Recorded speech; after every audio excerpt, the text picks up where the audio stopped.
ವರ್ಷದಂತೆ ನಾವು ಜಾಲವಾದ ಗ್ರಾಮದಲ್ಲಿ ಶ್ರೀ ಕಾಚಸ್ಸಾವರ ದರ್ಗಾ ಜಾತ್ರೆಯನ್ನು ಅತಿ ವಿಜೃಂಭಣೆ ಮಾಡ್ತೀವಿ. ಈ ವರ್ಷ ಮಾಡಿದ ಜಾತ್ರೆ ವಿಜೃಂಭಣೆ ಏನಪ್ಪಾ ಅಂದ್ರೆ 3 ದಿನಗಳ ಕಾಲ ಒಂದು ವಿಶೇಷವಾಗಿ ಅನ್ನ ಪ್ರಸಾದ ಇರ್ತೈತಿ. ಅದೇ ತರನಾಗಿ ಫಸ್ಟ್ನೇ ದಿನ ಏನಪ್ಪಾ ಅಂತಂದ್ರೆ ನಾವು ದೇವರಿಗೆ ಗಂಧ ಏರಿಸೋದು ಮತ್ತು ಅದೇ ದಿನನೇ ಪ್ರಸಾದ ಚಾಲು ಆಗ್ತೈತಿ. 2ನೇ ದಿನ ಏನಪ್ಪಾ ದೀಪ ಹಚ್ಚುವ ಕಾರ್ಯಕ್ರಮ ಅದೇ ದಿನ ಮತ್ತು ಏನಪ್ಪಾ ಅಂದ್ರೆ ನಾವು ಸುಪ್ರಸಿದ್ಧ ಗೀಗಿ ಪದಗಳು ಇರ್ತಾವು. ಅದೇ ವಿಶೇಷವಾದ ಕಾರ್ಯಕ್ರಮಗಳು ಹೇಳ್ತೀವಿ.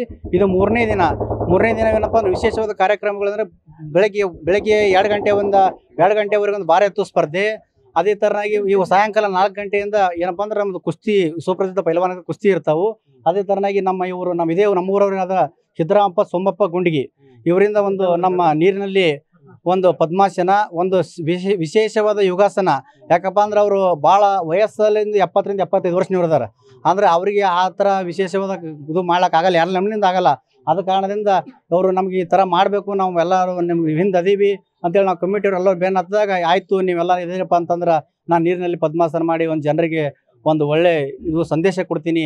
ಇದೇ ಥರನಾಗಿ ನೀರಿನಲ್ಲಿ ಪದ್ಮಾಸನ ಆಗಲಿ ಒಂದು ವಿಶೇಷವಾದ ಕಾರ್ಯಕ್ರಮ ಪ್ರತಿ ವರ್ಷವೂ ಮಾಡ್ತೀವಿ, ಮುಂದೆ ಕೂಡ ಮಾಡುತ್ತಾ ಹೋಗ್ತೀವಿ. ಯಾಕಪ್ಪ ಅಂದ್ರೆ ನಮ್ಮದು ಹಿಂದೂ ಮುಸ್ಲಿಂ ಯಾವುದೇ ಜಾತಿ ಭೇದವಿಲ್ಲದ ಹಿಂದೂ ಮುಸ್ಲಿಂ ಭಾವೈಕ್ಯತೆಯ ಜಾತ್ರೆ ಅಂದ್ರೆ ಕಾಚಸ್ಸಾಬ್ ದರ್ಗಾ ಜಾತ್ರೆ.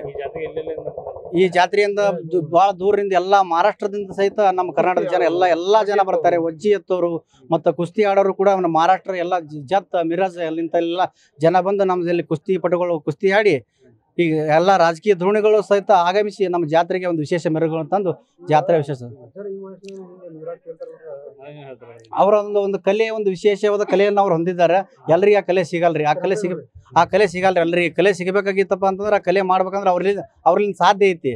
ಅವ್ರು ಹೇಳಿದ್ರು ಏನಪ್ಪಾ ಅಂದ್ರೆ ಇನ್ನೂ ಯಾರಾದ್ರೂ ನನ್ನ ಜೋಡಿ ಒಂದು ಸ್ಪರ್ಧೆಯಲ್ಲಿ ಯಾಕಂದ್ರೆ ಇದು ಕುಸ್ತಿ ಸ್ಪರ್ಧೆ ಮಾಡಿದೆವು ನಾವು, ಅಪೋಸಿಟ್ ಗಡಿ ಬೇಕು, ಅದಕ್ಕೂ ನನಗೊಂದು ಅಪೋಸಿಟ್ ಗಡಿ ಯಾರಾದರೂ ನೀರಿನಲ್ಲಿ ಪದ್ಮಾಸನ ಮಾಡ್ತಿದ್ರಪ್ಪ ಅಂತಂದ್ರೆ ಮಾಡಲಿಕ್ಕೆ ನಂದು ಅವಕಾಶ ಐತಿ, ನಾನು ಮಾಡ್ಲಿಕ್ಕೆ ನಾನೇ ಒಂದು ಬಹುಮಾನ ನೀಡ್ತೀನಿ.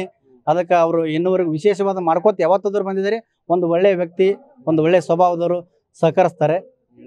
ನಮ್ಮ ಹೆಸರು ಭೀಮರಾಯ ಮನಗುಳಿ ಅಂತ ಹೇಳಿ.